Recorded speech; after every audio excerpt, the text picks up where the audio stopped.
Hello guys, and welcome back to the channel, where today guys, I'll be showing you how to change language on a MacBook. So guys, the first thing that you of course need to do is go and open your MacBook and you'll have a screen looking like this in front of you. Now let's see what more we have in front of us here.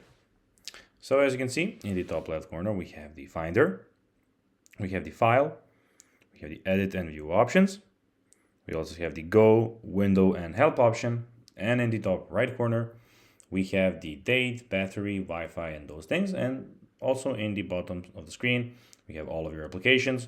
Well, not all of them, but the ones that you use the most. But now guys, let's see how you can actually go and change your language on MacBook. So first of all, click on the Apple logo in the top left corner and select the System Settings. So click here and then click on System Settings. Now click on the language and region in the System Settings window. So you need to go and find the language and region. And when you go and of course find language and region, then after that you just need to go and of course you can find it in the general. Then you need to go and click on the plus button below the preferred language list to add a new language. Choose the language you want to add from the list and click add. After adding the new language, drag it to the top of the preferred language list to set it as your primary language.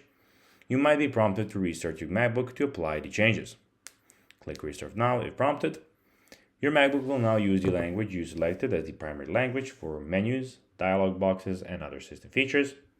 If you need to switch languages frequently, you can add multiple languages to the list and switch between them by dragging and desired language to the top. So guys, that will be everything for this video. I hope that you found this video informative and entertaining, guys.